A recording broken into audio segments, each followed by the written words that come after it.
والے ہنستے دیکھے والے ہیں، سنی ماں کا لال ہاتھ اٹھائے گا، ہم بریلی والے ہیں۔ نحمدہ ونصلی ونسلم علی رسولہ الکریم، اما بعد۔ حضرات اہل سنت، میری گفتگو دیوبندی مفتی عنایت اللہ قاسمی سے ہوئی۔ آپ نے جیسے کہ گفتگو کو سنا ہے کہ ان سے میں نے پوچھا کہ آپ یہ بتائیے کہ اگر کوئی دیوبندیوں کے پیر ذوالفقار نقشبندی کے متعلق یہ کہے کہ وہ مر کے مٹی میں مل گئے تو یہ ان کی توہین ہے یا نہیں؟ تو انہوں نے اس پہ برجستہ جواب دیا کہ توہین ہے۔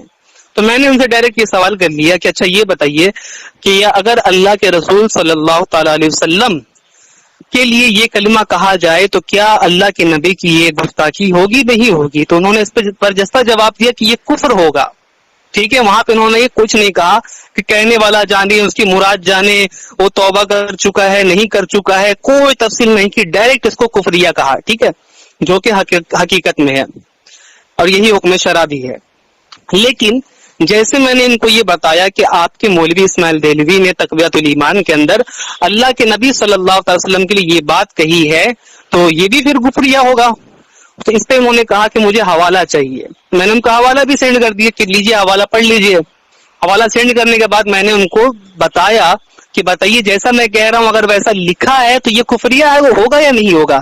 تو اب جو ہے ان کی جو اپنے اکابرین کی انبھکتی میں یہ جیتے ہیں، ان کی انبھکتی جو ہے بالکل غالب آ گئے ان کے اوپر، اور یہ بولنے لگے کہ وہ جانے، ان کا ایمان جانے، وہ توبہ کر چکے نہیں کر چکے، اس طرح کی باتیں اب وہ لے کر آ گئے۔ ورنہ پہلے انہوں نے جو بیان کیا تھا وہ صحیح بیان کیا تھا، وہی حکم شرع تھا کہ ایسا کہنا کفر ہے اور ایسا کہنے والا دائرہ اسلام سے خارج ہے۔ لیکن چونکہ دیوبندی اپنے اکابر کی انبھکتی میں اندھے ہوتے ہیں، ان کو اللہ کے رسول کی عزت کی کوئی پرواہ نہیں ہوتی ہے، ان کو صرف اپنے اکابرین کی عزت کی پرواہ ہوتی ہے، تو اس وجہ سے انہوں نے اللہ کے رسول کی عزت پر اپنے مولوی اسماعیل دہلوی کی عزت کو ترجیح دیا اور اللہ کے نبی صلی اللہ علیہ وسلم کی گستاخی کو برداشت کر گئے اور اپنے مولوی کو یہاں سے بچانے کی ناکام کوشش کرنے لگے۔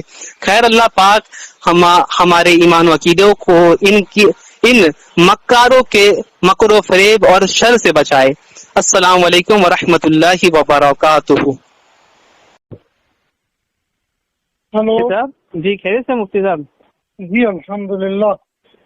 جی حضرت، تھوڑا وقت ہوگا مفتی صاحب؟ ابھی کوئی مصروفیت تو نہیں؟ جی بتائیے۔ وہ مفتی صاحب میں یہ کہہ رہا تھا کہ جیسے کہ ابھی ذوالفقار صاحب کا انتقال ہوا ہے، ذوالفقار نقشبندی صاحب کا، ذوالفقار نقشبندی صاحب کا۔ ہاں جی جی، تو اگر ان کے متعلق کو یہ کہے کہ وہ مر کے مٹی میں مل گئے تو اس طریقے سے بولنا چاہیے نہیں بولنا چاہیے؟ تو اس کو یہ بولنے کی ضرورت کیا ہے؟ نہیں، وہ بتانا یہ چاہ رہا ہے کہ چاہ رہا ہے وہ مٹی کا ڈھیرا تھے، مٹی مر کے مٹی میں مل گئے۔ یہ تو توہین کی بات ہے، ورنہ تو انسان تو جنت میں پہنچ جاتا ہے کچھ نہ کچھ۔ توہین ہوگی مفتی صاحب؟ یہ کسی ولی کے ساتھ ایک توہین آمیز الفاظ کہنا ہے۔ انسان تو یہ ظاہری جسم تو اس کا ختم ہوتا ہی ہے، لیکن ایسا کہنا یہ صحیح نہیں ہوتا۔ یہ تو نبی کے لیے بھی توہین ہوگی پھر تو یہ نبی کے لیے تو کفر ہے سیدھا، یہ ہے نا۔ اسماعیل دہلوی صاحب نے تقویۃ الایمان میں لکھا ہے کہ اللہ کے نبی مر کے مٹی میں مل گئے، تو یہ بھی کفر عقیدہ ہوگا؟ اسماعیل دہلوی صاحب نے تقویۃ الایمان میں تقویۃ الایمان میں لکھا کہ اللہ کے نبی مر کے مٹی میں مل گئے، تو یہ بھی کفر عقیدہ ہوگا؟ کہاں لکھا ہے؟ مجھے بھیجنا ذرا، میں نے تو پڑھا نہیں ابھی اس میں۔ ہاں، تقویۃ الایمان کے آخری صفحے میں ایک حدیث ہے جس میں حضور نے اپنے قبر کے سامنے جو ہے سجدہ کرنے سے منع فرمایا، تو اس کے نیچے فائدہ لکھ کے لکھا ہے انہوں نے کہ یعنی میں بھی ایک دن مر کے مٹی میں ملنے والا ہوں۔ یہ فائدہ لکھ کر اسماعیل دہلوی صاحب نے لکھا۔ وہ تو اپنے لیے لکھا ہے، وہ تو کسی نبی کے لیے تھوڑی لکھا ہے، وہ اپنے لیے لکھا ہے کہ میں مر کے مٹی ہو جاؤں گا۔ نہیں، حدیث کی تشریح کی، حدیث کی ہے، یعنی اللہ کے نبی کا فرمان کا یہ مطلب نہیں، یہ آپ غلط بول رہے ہو، یہ آپ نے غلط سمجھا ہے، اس پہ نہیں ہے یہ آپ نے اس کا تشریح میں غلط سمجھا ہے، ایسا نہیں ہے۔ جب حدیث کے تحت لکھ رہا ہے سامنے والا اور اللہ کے نبی کے فرمان پہ حاشیہ لگا رہا ہے، نہیں لکھا۔ مجھے بھیجنا ہوا، پہلے مجھے بھیجنا، پھر میں بتاؤں گا۔ ابھی میں بھیج دیتا ہوں، لیکن وہ جو ہے نا وہ حدیث مشکات کی حدیث ہے، اس کے تحت